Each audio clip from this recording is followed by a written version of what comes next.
పరిశుద్ధ ప్రభువా వరదూతలైనా నింపగలరా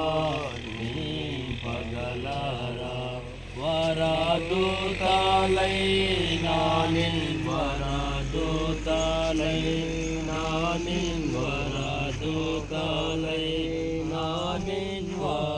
నింపగలరా విశుద్ధపనయుడా నరరూపధారి శోధనకు కుమారుడుగా ఉంటూ వాక్యమును పరిచయముగా ఉండగా మార్కు సువార్త 16వ అధ్యాయము 16వ వచనాన్ని చదువుకుందాం.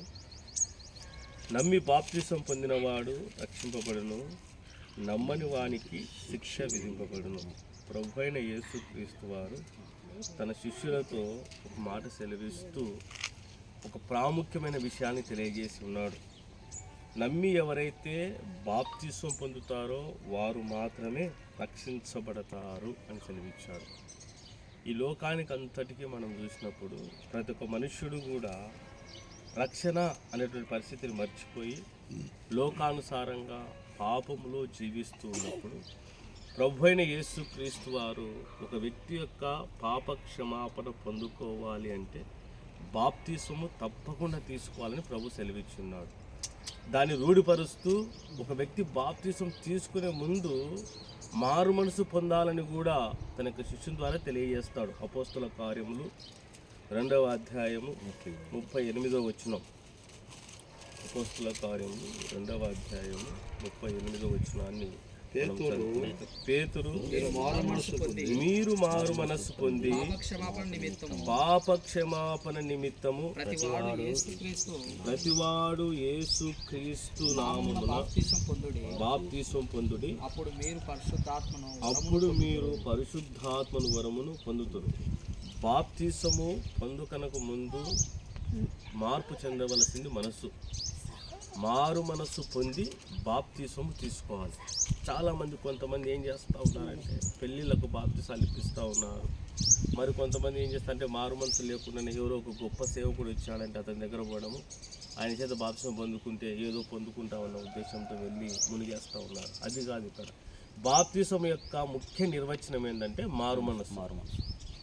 మనస్సును మార్చుకొని బాప్తిసం తీసుకుంటే పరిశుద్ధాత్మను వరాన్ని పొందుకుంటారు. అంటే ఒక నూతనమైనటువంటి స్వభావాన్ని, ఒక నూతనమైన ఆలోచనలు మన జీవితంలోని వస్తున్నాయి.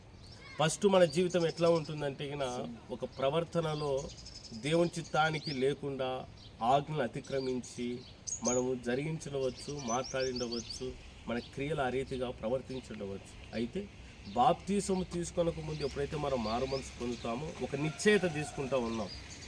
ఇక నేను నీకు లోబడి జీవిస్తా, నీ ఆజ్ఞలకు లోబడి నేను బ్రతుకుతా అని ప్రభు యందు మనము ఎప్పుడైతే ఒక మంచి మనసును మార్చుకొని ప్రభు చెంతకు మనము చేరుతామో, బాప్తిసం తీసుకుంటామో, అప్పుడు మాత్రమే మనం రక్షణ పొందుకుంటాము.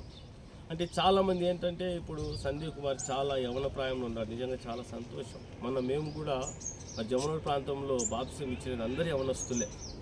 అంతా వాళ్ళు 20 years బిలో ఉండేటోళ్ళే, 18 years 17 years ఉన్న వాళ్ళకే చక్కగా వాళ్ళు మారుమనసు పొంది మా బాప్తిసం కావాలని వాళ్ళు ముందుకొచ్చి బాప్తిసం తీసుకున్నారు.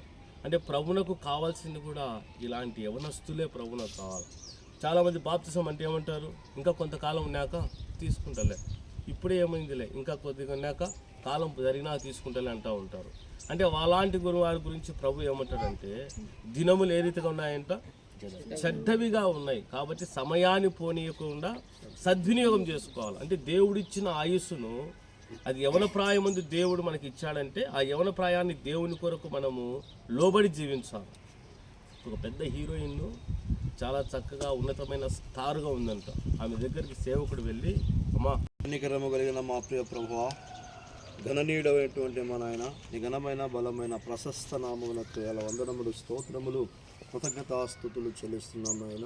ఇదిగో ఇక మధ్యాహ్న కాల సమయంలో ఇది నాయన మా ప్రియులు, నీ దాసులు, నీ బిడ్డలు ప్రభువా అయా నీ సన్నిధికి సమకూర్చున్న వందనాలు. నిజంగా నాయన ఈనాడు నా తండ్రి నాయన పరలోకంలో సంతోషింపదగినటువంటి కార్యం సిద్ధపడలు చేసేందుకే నీకు వందనాలు. ఇదిగో నా తండ్రి నాయన లూకా రాసినటువంటి సువార్త 15 ప్రకారం 9 మంది నీతిమంతుల విషయం కలుగు సంతోషము కన్నా ఒక్క పాపి మారు మనసు పొందుట పరలోకం అధిక సంతోషం అని సెలవిచ్చు. మీ కుమారుడు యవన ప్రాయంలో ఉన్నటువంటి సందీప్ ప్రభు నా తండ్రినైనా లోకములో ఉండి ప్రభానికి శిలోబడి పునర్జన్మ కొరకై సిద్ధపడుచుంటూ కుమారుని ఈ కృపలో జ్ఞాపకం చేసుకో. జరుగుతున్నటువంటి కార్యక్రమం అంతటిలో ప్రభు వాక్యం అందించినటువంటి దాసుడు మా సోదరు రాజు గారిని బట్టి స్తోత్రాలు, తండ్రి బిడ్డలందరినీ బట్టి వందనాలు. ఇంకా ముందున్నటువంటి సమయం అంతా నీ చేతులకి సమర్పణ చేస్తూ మహిమ ఘనత ప్రభావాలు మీరు పొందమని యేసునామమున అడిగి వేడుకొని పొందించున్నాము ఆ పరమ తండ్రి.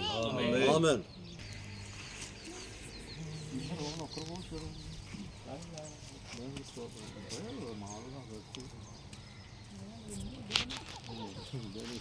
హల్లెలూయా. కానీ చాన్పాలను అన్ని ముందే రెడీగా చేసి పెట్టు.